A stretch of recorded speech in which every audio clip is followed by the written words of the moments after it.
Fabrice Toussaint. Julie, le supplément magazine d'Europe 1 Matin devrait vous parler, vous la Wonder Woman de la rue François 1er. On va parler des super-héros, ces personnages en collant moulant qui sauvent la veuve et parfois l'orphelin, des griffes bien entendu aiguisées de super méchants.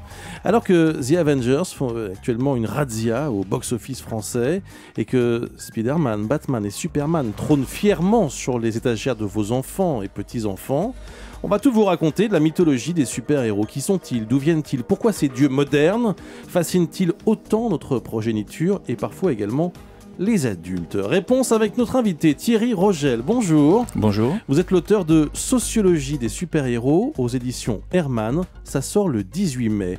Les super-héros, c'est vraiment super.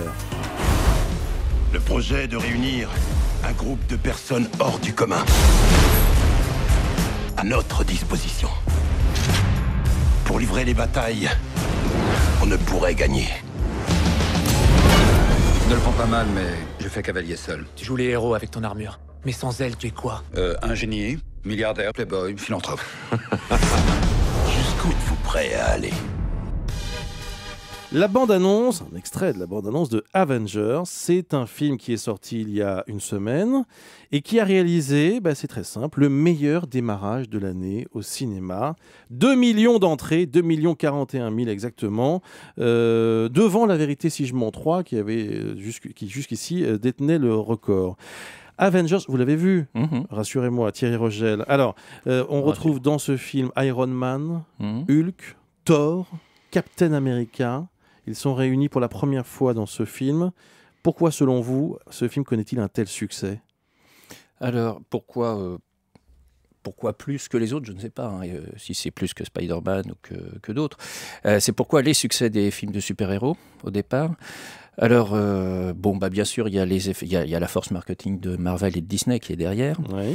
Il y a la qualité des effets spéciaux là, qui sont particulièrement soignés, qu'on n'avait pas avant les années 80, à ce point-là. Donc ça n'est plus ridicule comme ça pouvait l'être à une époque. Et puis, les films de super-héros prennent une place sans doute assez particulière entre le space opéra, le western et le peplum. Ces trois genres, space opéra existe toujours, mais peplum et western, c'est trois genres qui avaient un peu disparu. Donc ils reprennent leur place. Mais il faut aussi aller chercher sans doute l'origine du succès dans les racines des bandes dessinées des années 40 pour Superman et Captain America, et surtout des années 60 pour tous les héros là dont vous parlez issus de Marvel. Marvel, c'est quoi? Alors expliquons pour ceux qui n'y connaissent rien. Voilà, je vais vous expliquer.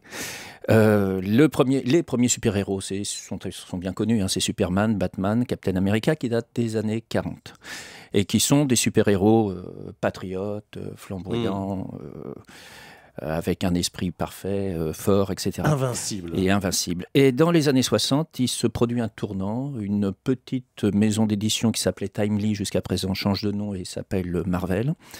Et Stan Lee, qui est bien connu maintenant, qu'on retrouve d'ailleurs dans chacun des films. Stan Lee décide de créer des super-héros un peu différents, plus proches des lecteurs, plus proches des gens, et des super-héros qui ont donc des failles, des difficultés. Alors, c'est d'abord les 4 Fantastiques, qui sont proches des gens, parce qu'en fait, c'est une famille. Alors, eux sont très particuliers. En fait, c'est une famille qui paye son loyer, qui a des difficultés, etc. Mais ce qui est intéressant dans les super-héros des années 60, c'est qu'ils ont tous des faiblesses, pratiquement tous. Et c'est par ça qu'ils s'analysent le mieux et qu'on les comprend le mieux. Daredevil est aveugle, Iron Man est cardiaque, Hulk est incapable de contrôler sa puissance, enfin, il est pure passion et seulement. Thor, c'est un médecin boiteux. Retrouvant par là, je signale aussi, c'est pas une nouveauté au fond. Les boiteux, les handicapés sont au centre de tous les mythes et toutes les légendes qu'on peut retrouver de manière très lointaine. Et ils ont pratiquement toujours soit un pouvoir particulier, soit un lien avec l'autre monde. Le tout premier super-héros, c'est qui? Alors, on s'accorde tous à dire que c'est Superman, même si on peut trouver des antécédents comme donc toujours. C'est quoi? C'est début des années 40 38. Alors 38, Superman inventé en 32, créé en 32, ils n'ont réussi à le placer qu'en 38, que 6 ans après. Comment naît Superman? Comment naissent les premiers super-héros? Est-ce que, est-ce qu'ils s'inspirent de personnages réels? Ou en tout cas d'une actualité, d'un moment particulier? Si on prend Superman, que je n'étudie pas particulièrement, enfin un petit peu, mais dans le bouquin, mais si on prend Superman, bon, il y a des références mythologiques évidentes, hein, c'est Moïse. C'est Moïse. Oui, Superman, oui. c'est Moïse. Bah, oui. Oui, c'est des parents d'une planète étrangère la planète va disparaître, ils mettent leur enfant dans un vaisseau spatial qui ressemble à s'y méprendre une corbeille, hein, et qui atterrit sur Terre, il est recueilli là-bas. Bon, il y a aucun problème là-dessus, la référence est évidente. Mais c'est aussi le contexte dans lequel ça apparaît. Ouais. On est dans un contexte d'abord de crise, donc une réponse à la crise économique, le surhomme. On est quelques années après la crise de 29. Oh ben on est en dedans, hein. Ouais. 38, on est encore dedans. Elle n'est pas terminée du tout en fait. Ouais. Et on est dans le même contexte aujourd'hui, économiquement. Et on est aussi alors dans un contexte idéologique particulier. Depuis la fin du 19e siècle, il y a une idéologie qui est très forte, qui s'appelle l'eugénisme, alors qui a totalement été excessive et dégénérée avec le nazisme. Mais il n'y a pas que les nazis à l'époque, hein. Tout le monde veut développer une espèce supérieure, etc. Et finalement, c'est à la fois, je crois, une réponse à l'homme supérieur des nazis et une réponse à l'homme nouveau des bolcheviks. Allez, on va se retrouver dans quelques instants. On va survoler la page de pub et on se retrouve pour continuer à parler des super-héros. Europe 1 matin. 7h, 9h30, Bruce Toussaint. 9h20. L'auteur de Sociologie des super-héros aux éditions Hermann et qui sortira le 18 mai, Thierry Rochel, est notre invité ce matin pour parler de ces super-héros. C'est vrai qu'il y a le carton incroyable de Avengers, le nouveau film des studios Marvel, meilleur démarrage de l'année pour sa première semaine d'exploitation en salle. Plus de 2 millions de personnes, plus de 2 millions de Français ont vu ce film. Alors, Thierry Rochel, comment choisit-on ou comment les super-héros choisissent-ils leur pouvoir ? Ça, c'est vraiment une question qu'on peut se poser. Alors, ils ne les choisissent pas. En général, ils ne les choisissent pas. Ils les choisissent pas. Ils les acquièrent soit par accident, soit par expérience. Enfin, la situation, ça peut être intéressant effectivement à analyser parce que, bon, d'abord, vous avez des super-héros sans super-pouvoir. Hein. Batman n'a pas de pouvoir particulier. Il appartient plutôt à la tradition des justiciers masqués, qui est déjà ancienne. Superman, c'est sa nature d'extraterrestre, son origine extraterrestre. Captain America, c'est le résultat d'une expérimentation américaine pour combattre les nazis.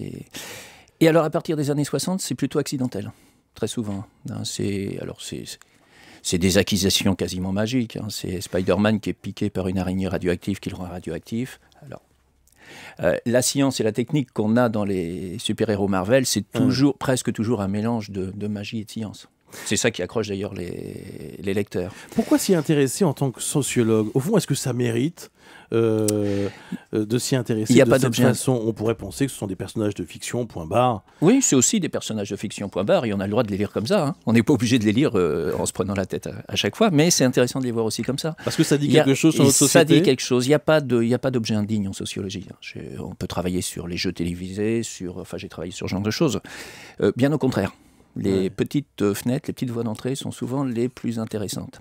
Alors, qu'est-ce qu'il y a d'intéressant là ? Ce qu'il y a d'intéressant, c'est d'abord, comme je vous l'ai dit, leur handicap, leur faiblesse.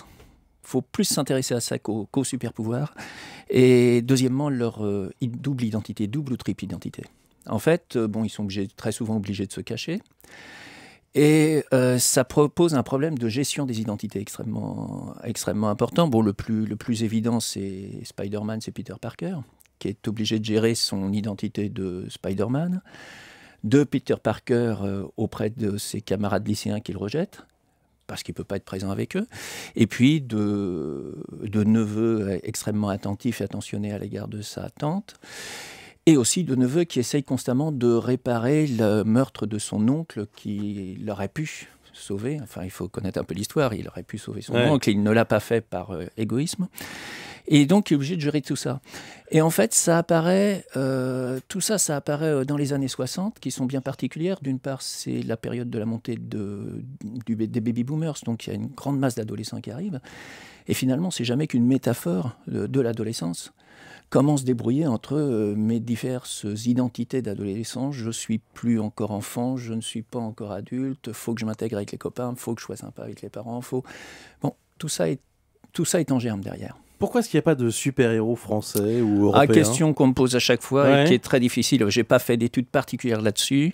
Il y a un collègue qui s'intéresse encore plus que moi aux super-héros, qui est rédacteur en chef de Comic Box, qui travaille aussi là-dessus, qui a trouvé, je crois, pas mal de précurseurs possibles en France.